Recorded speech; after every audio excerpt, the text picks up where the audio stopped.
Very, very excited for tonight's topic. Really appreciate everybody's time. I've heard nothing but great things about the Chamber U and the events and the seminars, quite frankly, that we've had. And I think tonight will be just as equal, if not better, of a treat. We've got some great guest speakers that are here and some panelists that have given us some of their time to share their experience. So let me first introduce Christina McClung, representing Capital One. So let's give her a big round of applause.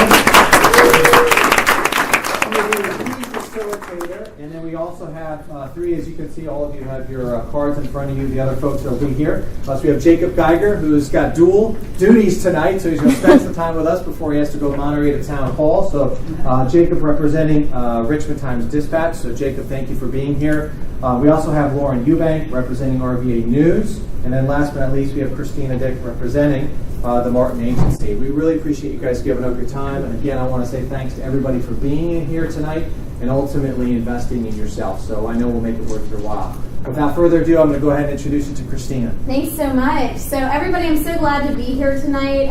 It is like coming back home for me. I spent so much time when I was originally networking within Richmond and starting to actually network all different places I could in Richmond. I am in the recruiting industry, so as you know, I'm always on the hunt for top talent, and have been at Capital One the last 3 years, and I actually lead all of our recruiting efforts for all of U.S. card and international card for the credit card side of our business, as well as staff recruiting, which is HR, legal, compliance, finance, etc. So now I've gotten on more of the national networking scene, and so I spend a lot of my time traveling to different conferences, HR conferences specifically, teaching networking. So I'm actually glad to be coming back to Richmond, not on a plane, and spending some time with you guys going over a couple networking philosophies, and hopefully you'll take something out of it. Today, we could talk so much about networking. There's so many different components to it, so, not to necessarily dive into all of it. One of the things that Crystal wanted me to talk about, which I thought was fantastic, is something I kind of coined back in the day called the deep bump. And, everybody laughs because you'll remember the term, but it's basically, when you bump into someone somewhere at an event, at a wedding, at a professional setting, how you can get to a deeper, more meaningful place versus just passing cards and saying where do you work, right? And maybe a little bit of that surface level. And so this was something that when I used to be, prior to coming to Capital One, I was a recruiting consultant and would actually travel around and teach recruiters how to actually network. And so that was one of the things. I actually taught them how to be a recruiter, but a component of that was actually getting out from behind their desk and not just waiting for the talent to post onto their job description, but actually finding it. And a lot of it is through these settings of actually meeting somebody and then how do they incorporate this into their life. And so the deep bump was kind of coined, and it's really, quite frankly, not rocket science. It's a series of 5 questions that basically, as anybody was getting new into networking, I said, you go to these sessions, you meet people, you shake hands, what are some strategic questions to ask or to share? Some of them are just rewords of what you probably already do, but it helps you get to actually a deeper place or interpersonal connection more quickly. And so it was interesting. I started to kind of put these 5 questions out, and recruiters would kind of keep them in their back pocket. But when they started to use them, they actually found that the information that was being grasped from person to person was something they, A, could remember the next time they saw the person, and B, were really finding a lot of value in getting to understand that the relationship was being built more quickly, and a byproduct of that relationship was in fact potential business. And so, it was a really interesting concept. So I'm going to get into this because I think it will kind of start our discussion, and then we're going to get into some questions and really hopefully open it up to your Q&A, anything we can answer tonight. This is supposed to be beneficial, and hopefully you leave with some things that you'll be able to take with you.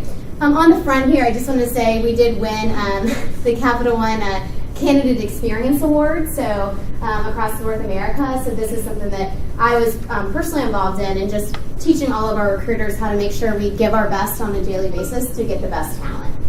So, deep bump. So this is, hopefully you remember this, start to use it, send me your stories, because you'll probably have some, but basically, a lot of the times when you're meeting with people and you're introducing yourself, a lot of the time the goal should be to even have an invitation to reconnect at a later time if if fact you perceive it as beneficial, right? You only have 2 to 3 minutes to make a lasting impression, so that's key here, right? Is that usually, and it's probably less time than that, I'm being generous here, usually you probably know within the first 30 to 60 seconds, and especially when, I work in the hiring talent type sector, I can tell in an interview probably within the first 3 to 4 minutes whether or not I feel like it's going to be, something that's going to be a great fit going forward. And then vulnerability, so that's the big key here. So I think people tend to be way more surface and a lot less vulnerable. But that vulnerability oftentimes is the key to actually building that relationship more quickly. And listening. We all know when people just continue to talk about what they do versus ask questions, that continues to be something that we don't find as attractive as really being, quote, interested, not interesting, right? So we want to be interested in what that other person has to offer. And then asking questions makes you a little bit different. So you'll see that these are 5 questions that I would say you go and ask the next time you bump into someone. And you'll probably start to see the value of what this brings as I go through the questions. So like I said, these are not rocket science, but let me tell you why they're formed the way they are. And here they are. And I'm happy to share these because like I said, it's just something that I've picked up that hopefully can be helpful to you. So, and I'm happy to role play this, at different times too. But the first one is, you meet someone and you say, "Hey, Chris, so nice to meet you. Tell me what you do." And that's so much better than what company are you with, who do you work for, and I'll tell you why. Because it's getting to what they do.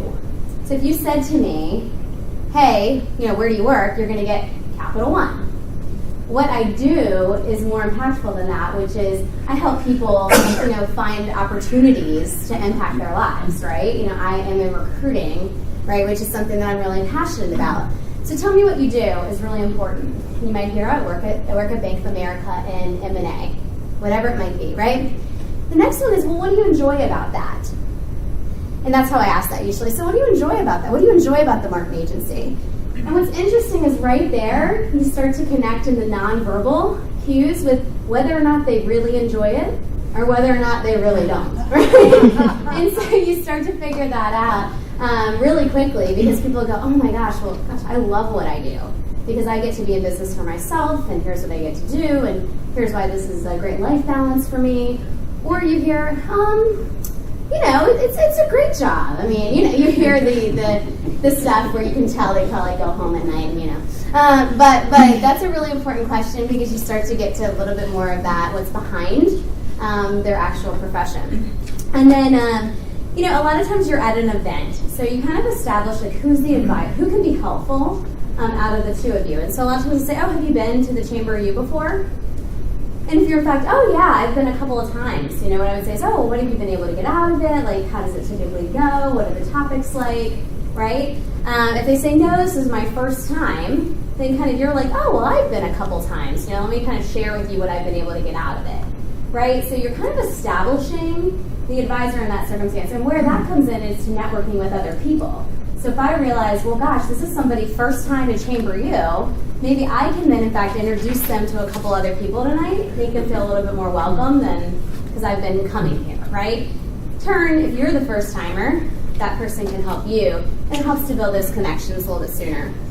And then, the next question I tell people to ask is, once you get through some of those type of dialogue, and this is free-flowing, right? So it's not like systematic.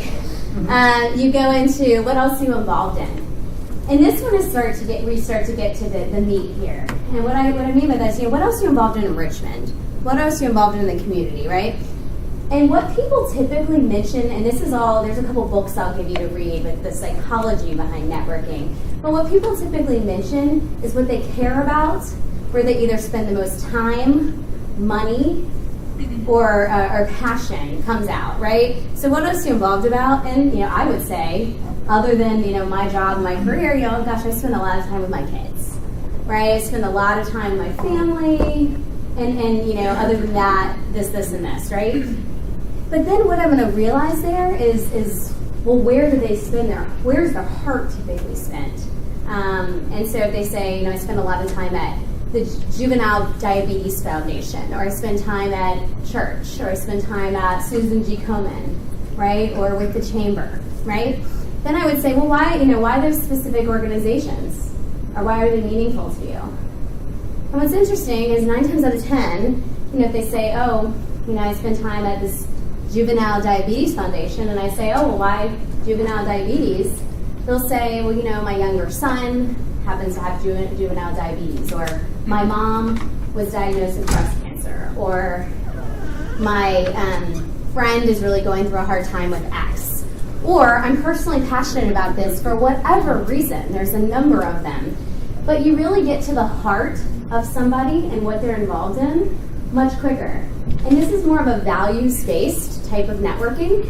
And I found it very beneficial because when you can get to that, if they say, hey, I'm really involved in the, I'll use it, Virginia Tech Alumni Association, that might be more of where their heart is, right? It might be more of where their heart is if it's a church or wherever they're presenting.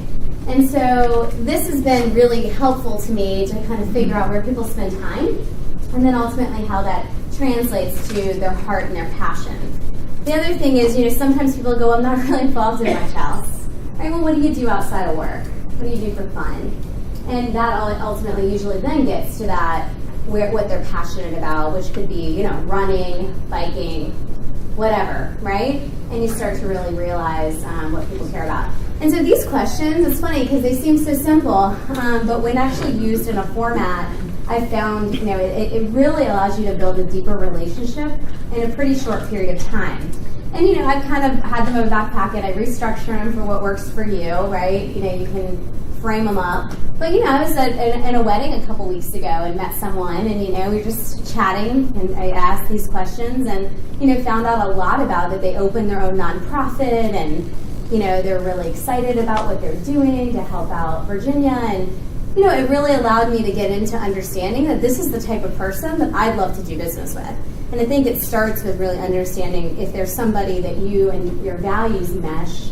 A byproduct of those values oftentimes is wanting to work with them more frequently. So, these are just some questions I thought would be good for you to take away, try to use, and you'll probably start to see some benefit. Now, it's interesting because there's been lots of books that have been written about, the art of questioning. And what's interesting is I very rarely in a first introduction spend a whole heck of a lot of time answering these back. And that's one thing I'll point out to you is, when I meet someone, I tend to ask them questions, and often say, well, tell me about you. I'll say, I work at Capital One, I love recruiting. And I kind of give a simple answer and then go right back into asking them something. And that kind of usually makes you a little bit different because people oftentimes are willing to tell their story, but very less likely to listen to someone else's. And so, you taking the time to listen makes you different in their eyes versus just they're expecting you to kind of do this quid pro quo. I talk for 3 minutes, you talk for 3, we exchange business cards and we leave, right? And that's very much more typical. And so really not ever getting to the point, you may exchange your business card at the end, but that creates more mystery than you would think, and they really leave feeling more good about themselves than necessarily, and wanting to reconnect. And that's where you really can get into the meat. The 3 to 4 minutes, you're not going to make a business deal. You might. It's happened, right? Occasionally. But it's more that they go, wow, those people from, Luck, they're freaking awesome. I want to go ahead and find out more about what they do, right? I'm going to go research a little bit more, so it creates that inquisitive nature. So, wanted to bring that up. You guys can take these and use them however you like, and go ahead and try. But the one thing I'll say about networking is it's something that has to be a part of your daily life, and it has to be something that you actually, make a more natural effort at, because you have to enjoy learning about other people's stories. And I think that's something that I've really enjoyed over time and been able to build these relationships. And now when I've taken this from just more Richmond-based to this international and national presence, it's really allowed me to kind of open up and find out, how many different connections can really be made across this country and not just, in your backyard. So, all right, so I'll move forward and get off my soapbox because I talk about networking daily. And kind of turn it over to our panel, because I think there's a lot to learn from everybody that's sitting here. So, one of the first questions we wanted to throw out all sorts of questions. My goal is to get them into some sort of lively debate. No, I'm kidding. But that would be fun, right? I said this is like, meet the press or, what is it, the O'Reilly factor when you... No, I'm not going to be that way. But what I want to start off with is just, kind of networking philosophies, right? And really, what is the benefit, in your opinion, of networking? And kind of if you can each maybe give me a little bit of a different spin on that. So, Christina, you want to start? Okay. So, for my position at the Martin Agency, I don't have to do any kind of sales, and I'm not often, looking for someone to do a certain job and making connections in that way. But I just enjoy meeting people and learning things. Oftentimes I'll be at networking events for things that I don't know about, like user experience design, information architecture, things called like the Geek Girls Dinner. And I just find it fascinating. You meet interesting people and things that you might take away from and be able to apply something to your job. So mine's not necessarily trying to make a business connection with somebody, but just learning from people. So, and I just started doing it when I was in college. My professors would tell me about certain networking groups to get involved in, knowing that I was studying advertising. And then once you go to one, then you meet people who are part of another, and it just kind of builds on, and I've just kind of taken it. Mm-hmm. And so you view it as more of you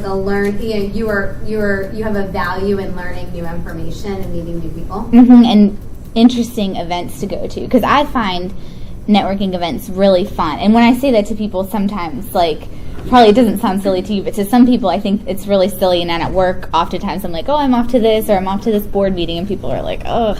And I'm like, no, it's really fun if you just think about it the right way. Mm-hmm. I think. You have that inquisitive nature. Mm-hmm. My job at RVA News is sales. So networking is a huge part of my job in order to not only find new business, which is a lot of times I find people in sales will only go to networking events because they're after new business, or they've been really after, Bank of America as a client or whoever it is. And so they're after this new business. But it also gives you the opportunity to give face time with your current clients, which is a big thing. If you're working with 300 to 400 clients a day, it's hard to get in touch with everybody, and a lot of times one will fall by the wayside and you don't want them to, but networking opportunities will give you the opportunity to really hit a lot of people at once. You can talk to a couple of people that you've been meaning to catch up with, which is really great to be in one setting to get all that done. Another thing for me is that obviously with sales, you want to be able to create relationships of trust. So when you can get new business and they trust you, then they're also going to come back to you for more business. We run RVA News, which is an online news and lifestyle site, so I handle all the ad campaigns on the site. So, if someone comes to me and runs a campaign for the Greek Festival, for instance, they come back year after year because they trust me, and then they're going to, give my recommendation to one of their friends or colleagues. So that's sort of I try to make sure I'm creating trusted relationships with new business, as well as making sure I'm following up with my current clients as well. I started networking around town about 2 years ago when I started working for an online newsletter we were launching that was called Work at Richmond, and the primary goal of that at the beginning was to tell people about it. We had a brand new product, and we started with a little bit of an email list, but we had to go out and promote. So it was a mix of networking and promotion, and just literally going and handing people my business card and saying, here's what I'm doing, here's what this new product is. If you have stories, tell me, call me. If you have people I need to interview or meet, tell me, call me. And by the way, please read, please subscribe for the email, please read it every day so we have an audience. And so that is why we originally started networking. Still do some of that every day, though after 2 years, thankfully, we have a bit of an audience built up. And now what networking is a chance to find stories. That has not really changed. It's a chance to meet people you don't know and find interesting stories to write about. It's still a chance to tell people who are new to town or just haven't bumped into you before about what you're doing. And it's a little bit of sales, though that's not really my job. Sometimes I do come across sales leads, and I can then work with the rep to, the equivalent I have on my staff of Lauren to help, turn those into business if necessary. But what it's really been is that you can't be informed, as a reporter, you can't be informed about a community if you don't go out and meet people and keep in touch with them and know what they're up to. So a lot of it's just doing what I guess you would call background research for stories. Even though you may go to an event and not come out with a specific story, you're staying in touch with people so you know they know you, and when they do have news, they're going to call you and share it with you. Yeah, so I guess, the next question I have is more around, I'd be really interested in your opinions around kind of, networking being an art form, right? Or the skills associated with networking. Would you say, what are the particular skills or things that maybe techniques that you've taken into networking that you think have been effective? One thing that I do, I find that a lot of times when people go to networking events, they feel like they always have to talk about business. Like, I'm Lauren with RVA News, and I'm, in charge of advertising. I find that a lot of times people can get really turned off by that, and you're not able to really create the personal relationship that you're going after. So talk to them about, what you do, what they do. You might have a friend in common, or maybe, you both ran the 10K together or something like that. But it doesn't always have to be about necessarily what your job is and what their job is, but more about connecting with them on a personal level so that then, maybe business comes into it a little bit down the road. So I find to try to do it more on a personal level than just straight up, here's my business card. Do you want to advertise with me? So it creates a human element. Yeah. Mm-hmm. What else? Listening is definitely important. I know Christina talked about that already. And something else that's also important is that, and I sometimes struggle with this, now it's more because I go to an event and I usually know lots of people and I want to go say hi to the ones, especially the ones I really like. And so you can be really tempted to be trying to talk to and get to know the person in front of you, but you're also like, maybe this is also, I'm an ADD generation, you're also like, oh, I see Danielle over there. Like, I want to go say hi to her before she leaves, and the next thing you know, you're not paying attention to the person in front of you. So you have to kind of remind yourself to, the person you're talking to or the people in the group you're talking to are the most important thing, and then you can go talk to the next person next, because there's nothing worse than talking to someone and realize they're looking over your shoulder and they're like, wait, you don't actually have any business for me, so I'm going to I can't get out of the conversation politely, but I'm going to look over your shoulder for someone else I can talk to. So you actually have to focus on the person you're talking to, and otherwise, you end up with a business card and no recollection of who they are or why you were talking to them in the first place or what relevance they could possibly have to your life going forward. I try to think about the people that I've met that I've found interesting and just different things that they've done, and then kind of mimic that. Or if they've told me something interesting that's happening, or I've seen something interesting online, kind of share that with them. And my one friend Lanray comes to mind, because every time you see him, he gives you a huge warm welcome and wants to know what you're doing. And I remember the first time I met him, he just asked you question after question similar to the ones that you had up on the screen, and I just remember it being very engaging and wanting to introduce him to more people and wanting to see him at more events and tell him about events I was going to, because I thought he would find it interesting. So I just think people who I've found compelling, just try and mimic their behavior a little bit. Still be yourself, don't be weird or anything, but define that. A little weird. So I think that's a great thing. I think the next place I want to go is, and I talk a lot about this, and I wonder if this would be an interesting question to discuss. But do you feel like there are generational gaps in networking?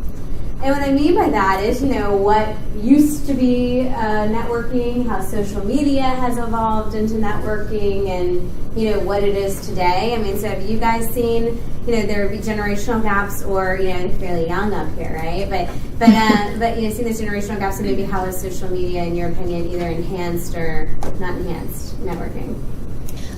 Well, social media is a huge part of my life, and that's often what I talk about at network events. It's what I do for my job. It's also what I do in my personal time and love. Keeps me connected. I think it has enhanced it greatly, because one of the things is you're talking about 2 to 3 minutes you get to meet someone, and then how much information can you even get? But if you've heard about them online, or you've read something that they've written, or you're friends with them on Facebook somehow, or connected on LinkedIn, you have background, and then you can also follow up. So instead of getting people's business cards, sometimes you're connecting on LinkedIn or Facebook, and then if you see that they've switched jobs, you see something, you have something to talk about with them. And one of the things that I always worry about myself is if I'm at big conferences, I like to live tweet. And I know that some people find it valuable, because people talk about, I wish I could have come to that conference, but I read your tweets about it. That's really interesting. Or any type of event, or an event and I post an article about it later. But one of the things is I wonder what people are thinking as I'm sitting there looking at my phone, and I want to be like, I promise, like, it's my Twitter feed. I'm telling people about this. I'm not just like totally zoning out. But you have to find that balance, and you have to, I think, be aware to avoid problems with like a generational gap or any kind of gap, like people who work in architecture or something. I'll be at a networking event. I don't like to say no to any kind of event, so I'll be at some like random things that have nothing to do with social media sometimes. So those people sometimes have no idea what's going on with Twitter and what I might be doing. So you just kind of have to be aware and find a balance of talking to them and just like kind of on a human level. And then, you know, you can explain like, oh, this is what I'm doing with social media, but not overdoing it and overwhelming them. Other thoughts on that? I think social media has really given everyone, like you said, a chance to sort of know more about the person before you have to go up and awkwardly be like, hey, nice to meet you. It gives you an opportunity to know that maybe they went to the same college you did, or they've got kids, or they're in some sort of organization that you're involved in. Anything that you can connect with them on personally that you can, it's kind of weird because you kind of end up like stalking these people, which is fine. But you know, a lot of times before I go to a client meeting, I make sure that I look up the person that I'm meeting with. And now that used to be, even just 5 years ago, that used to be just maybe reading their profile on their company website. And now it's turned into I'm finding them on Facebook and I'm understanding that maybe they're a big runner, or looking at their Twitter and understanding that maybe, you know, they had a death in the family, or they had a kid that went off to college, or anything like that that you can kind of bring up. So it gives you something to connect to, so it's not just such a strict business conversation. It allows you to do a lot of research a lot easier. I think it also gives you the ability to come up to someone and have something to talk about, which you mentioned. I know a lot of people will come up to me and be like, oh, I saw you on Twitter. This is you in real life, is like everyone's favorite line to use.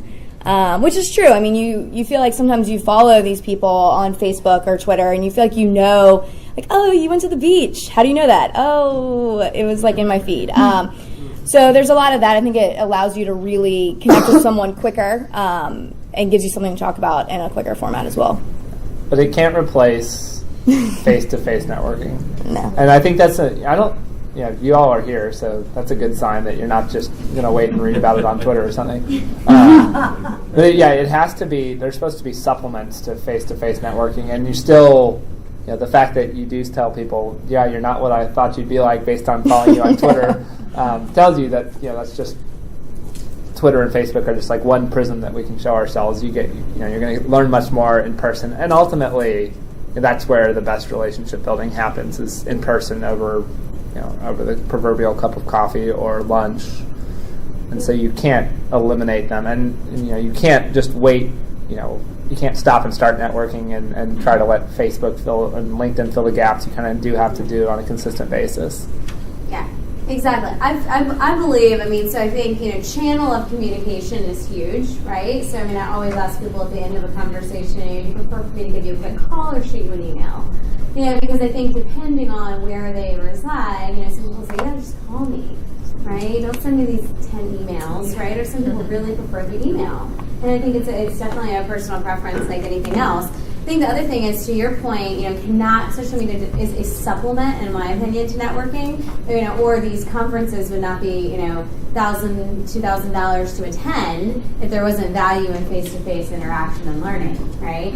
And so that's such a key component is getting out there, and that's why on Facebook, you know, which is more of a personal medium, right? You already typically have an established relationship with the people that are, quote, your friends, and so therefore going through that medium is okay because the relationship's established, versus, you know, you typically would establish a relationship more face-to-face and then use that as a supplement to that. So, can I say something about channel? Yeah. Once you know the person's channel, don't, you know, if anyone who's ever called me in late afternoon knows that I hate to be called late in the afternoon because I'm a reporter and I'm finishing stories and you're getting stuff done. So if you figure that out once and you do it again, it just shows me that you're a really slow learner, because it's obviously from my tone on the phone that I can't wait to get off the phone with you, and you're pressuring me about this thing in July you want me to come to, and I'm just like, look, I don't even know what I'm going to do. I don't know what I'm writing about tomorrow.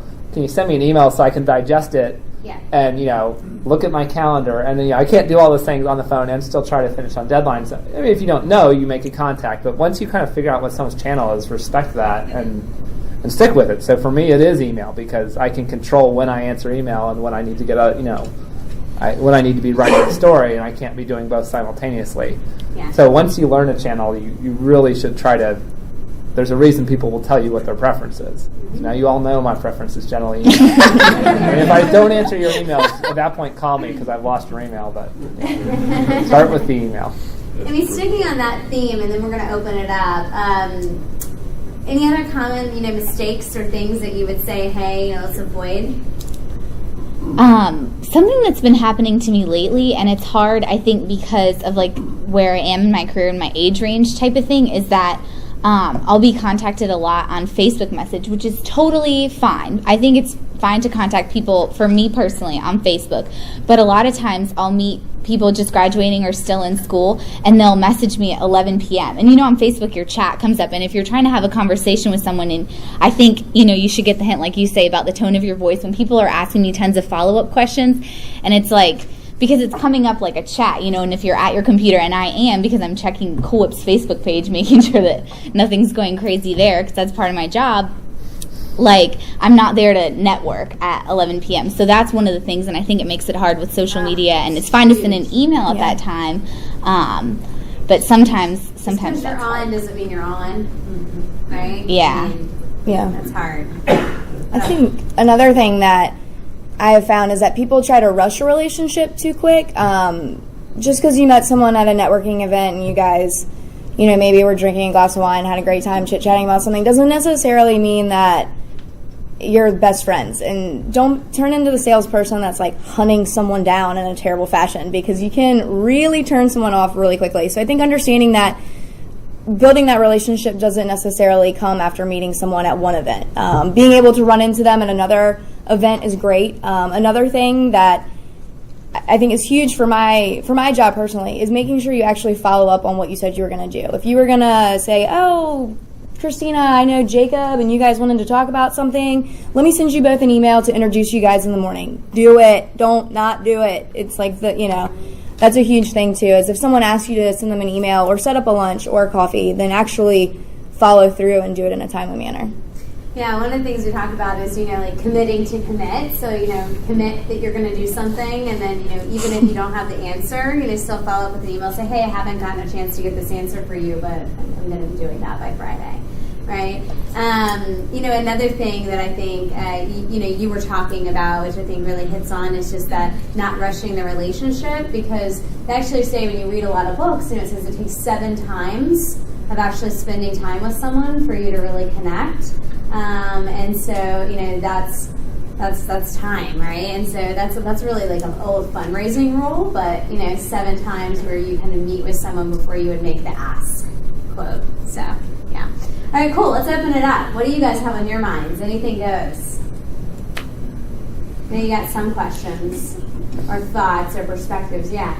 Okay, this one's kind of weird, but You like weird. I'm just curious, sometimes as a young professional and kind of being someone who my career might transition at different points, like I'm always kind of curious as to how truthful I should be, like at certain things, like, oh, you say like, oh, do you like your job, do you do this or whatever, and you want to seem like someone who is like happy and excited, but also maybe you want to network because you might want to look for a new job, but you don't want to be too out there with people you don't really know. I don't know. I think that's something maybe like younger professionals think about more.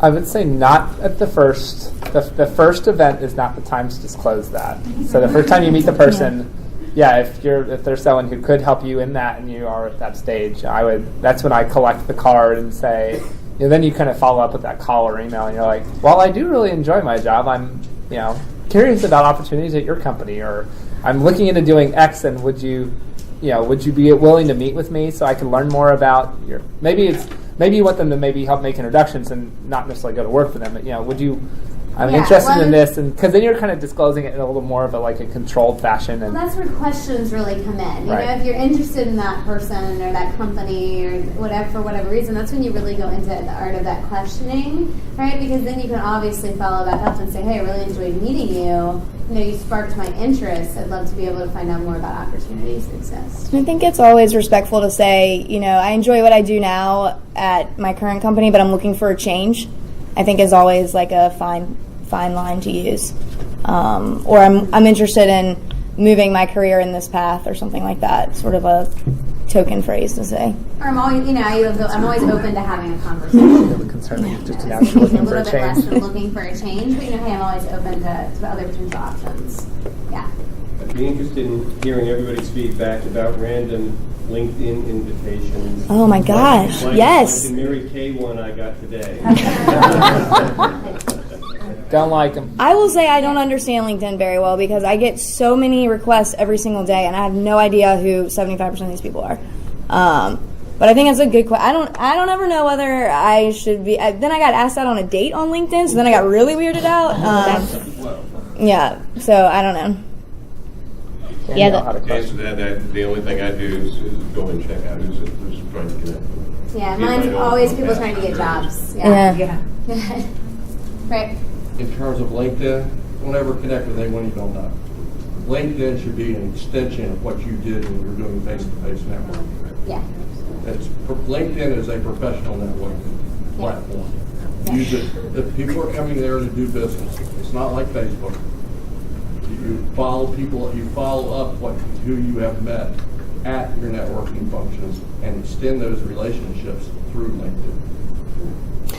I think one of the things, and you know, if you don't follow that rule, you can come across a problem, and it's happened to me a few times, is people will request an introduction, and if you don't know the person, so if you're connected to people that you've maybe you don't really know, but you know, and then people want to be introduced, and then once it gets too far, you can't connect it, and you can't say something valuable about, you know, Ashley and recommend her to Jacob because you don't know them. If your network gets too large and you're not able to, so sometimes you just have to say no. And that's, you know, I don't know, I always feel uncomfortable when I have to do that and say, I can't introduce you to this person because I don't, you know I say both no a people. lot, and I mean, Yeah, and I think I do it too. gets you to those more core group of people that you're able to influence more greatly and have more meaningful relationships with. Because you know, I mean, a lot of times it's, hey, I'm referring Susie who's interested in Capital One, right? And they need a job, and they're coming to Richmond. You know, I was trying to say, you know, what can you tell me about Susie, or you know, how would you recommend them, or you know, go ahead and send me their resume. But other than that.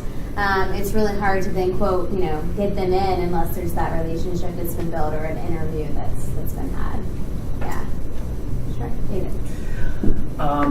I guess this question's for all of you, but I imagine Christina may weigh in most. For someone who is establishing a new business or a project and they try to map out the whole social media strategy, you know, it's like which comes first, the chicken or the egg?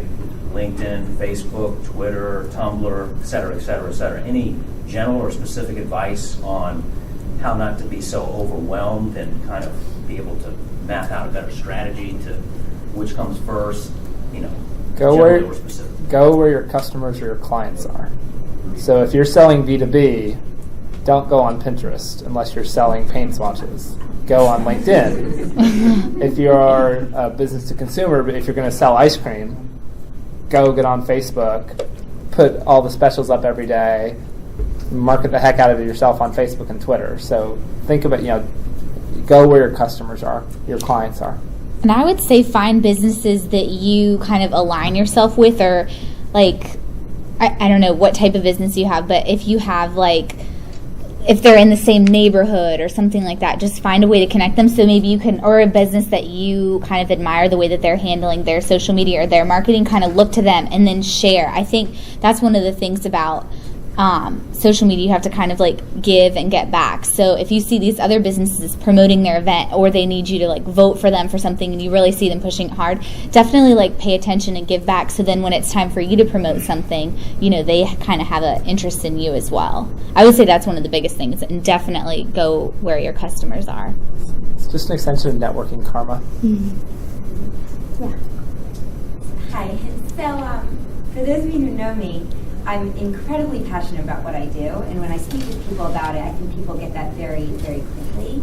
And I recently transitioned into this role about 6 months ago, and I've been running into a lot of issues with other young professionals primarily, who when they meet me, then decide that they want to do what I do, and they come to me looking to be connected with either my boss or my HR people or other people in my line of work in different spaces in my industry, looking for jobs, and they want me to connect them or give a recommendation and put them in touch with those people. And a lot of them are not those who have had a ton of experience in this field, and I am running into a wall and not very good at saying no when it comes to offering to connect them with people, yet I'm not sure I'm always that comfortable connecting them with my contacts.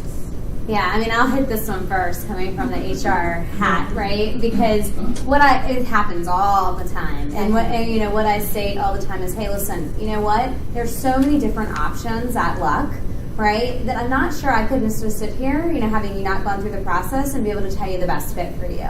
So what I'd encourage you to do is actually go online and take a look at what's open. Get through the process, and then you find that you're going through it. I'd be happy to be that advisor to you throughout the process.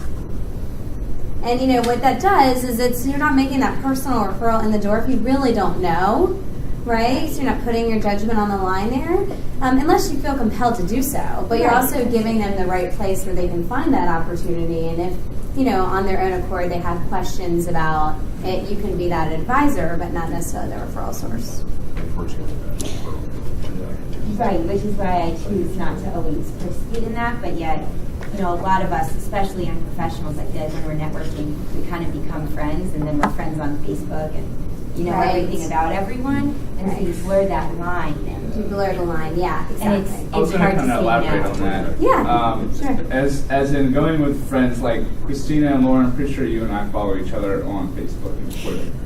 And I don't think we've ever actually shaken hands or actually had a drink together or anything like that. And that's okay. I was just wondering if, elaborating on that, is it okay to really just act like friends on Twitter and just, kind of, have that interaction?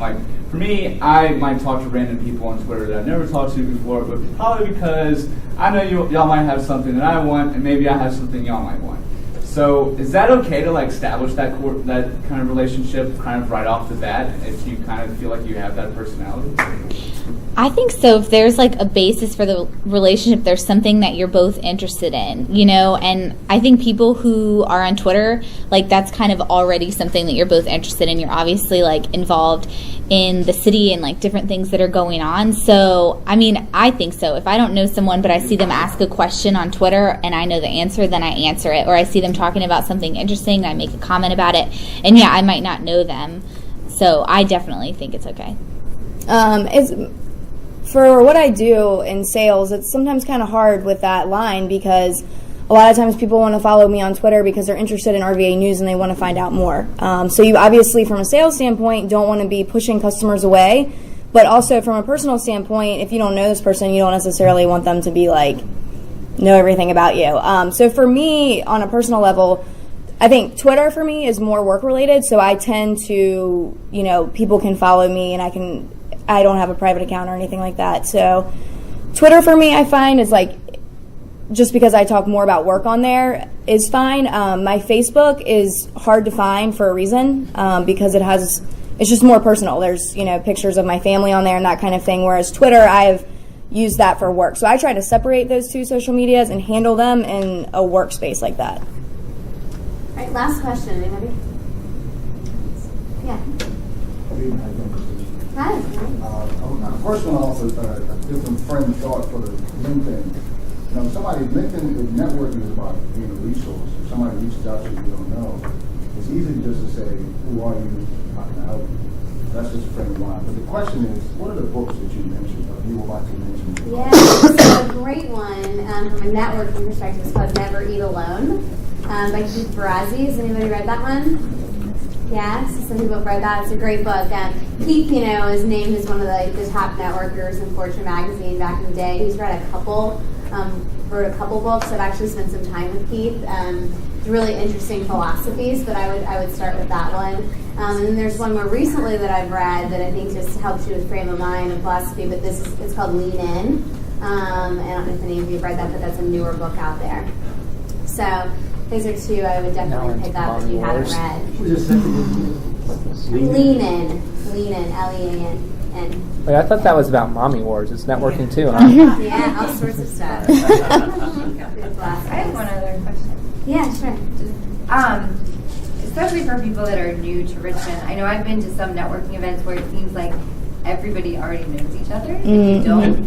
What's your advice for, kind of breaking into that kind of scene and not, being obtrusive? I did that same thing, because when I came to Richmond, when I started networking, I'd only been here less than a year, and I only knew that my wife and a couple friends, and so I didn't know anyone in the business community, and I was very lucky that some people, when I went to events and it became pretty obvious after I met one person that was now the one person I knew at that event, they were really good and said, why don't I, you need to, they then became, that advisor, and they introduced me. So if no one is polite enough or recognizes that you don't know anyone else and does that, it's okay to ask, to go back up to them and say, I'm sorry, I actually don't know anyone, and I'm just not that comfortable walking up to total strangers. Would you mind introducing me to the most important people I should meet in this group? Mm-hmm. And then they'll feel important, because you've earmarked them as someone who knows who the most important people are, and they will then feel really proud to go around and introduce you.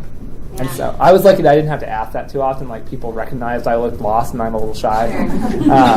They brought you in. And I really catch up with the people that maybe you haven't seen in a while. Right. And so now, and that's how I got to know people. Yeah, people are very inviting, usually.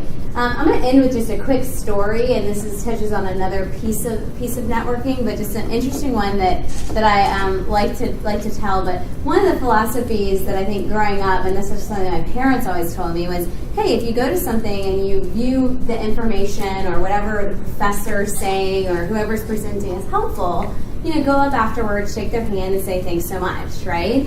And just share, quote, my parents always called it, share appreciation for where you've been. And so I started to do this, very early on in networking, kind of, I would go to events, hear somebody, and I'd walk up and say, thanks so much for your time. Really enjoyed hearing about X. Or, if I didn't, I'd just peace out, right? But if I did, in fact, want to share that appreciation, I would. And I did this at multiple events and started to really form some fantastic connections that way.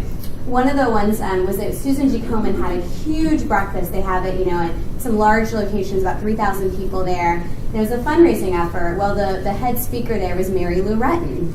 And do you guys know Mary Lou? But she, Olympics, won the perfect 10 back in 1980, right? She's really awesome. So she spoke about her story and kind of overcoming adversity. She'd gotten hurt 6 weeks prior to the event. And just a fantastic story. So afterwards, went up to her and just said, it was interesting. Out of a room of 3,000 people, how many people do you actually think stayed back to say thank you? There was maybe 7 out of a room of 3,000, which was just mind-boggling to me. Everybody was crying. I mean, she had an amazing story. It was super impactful. I'm like, wow, I'm only like 5th in line. This is crazy. And so I get up there to share my appreciation, and knowing that there are people behind me, I said, thanks so much. I'd love to actually be able to shoot you a quick email on how your story impacted me today, and just share my gratitude, almost like a thank you note. You have an email address.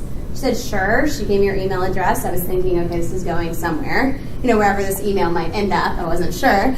But she gave it to me. I went back to my desk, wrote down my quote, here's what I got out of your speech today. And it's all about, women and kind of overcoming adversity. And there was lots of different stories that I tied into. So I sent her this email, and lo and behold, days later, she wrote me back. And she said, thank you so much for sharing this. Very few people take the time to share, their gratitude about something that someone is sharing about this time in my life. And so I wrote her back and said, thanks. If you ever happen to come through Richmond again, I'm a lifelong Richmonder, I would love to have the chance to grab a cup of coffee if you happen to be here. And she wrote me back and said, in fact, I'll be there. This was 3 months. Should I be there in about 3 months, passing through town, maybe really early on a Saturday, but would I'd be happy to meet you for coffee. And I'm like, what? I'm like, what? And so, I'm like, are you kidding me? Everybody in my office knew what was happening after that. And she's like, why don't you connect with me in June? So like June 1st, I'm like, Mary Lou, my calendar. And so I write her a quick email and say, hey, I know you said you're coming, this is March. I know you're coming through in June, did what I said I was going to do. You said you're coming through in June, would this still be something that you'd be willing to meet with me about? And she said, sure. And really, so I kept wondering, like, I knew what I was getting out of it, which was just learning about her story and her motivations. But I was like, what the hell is she getting out of it? Well, when we met, I learned that, like, one of her core principles of giving back is inspiring young women to do great things. And that's, like, who she's founded on. Well, she said, hey, I want to take a young woman and spend 30 minutes with them, and maybe I leave something with them that they hadn't thought about before.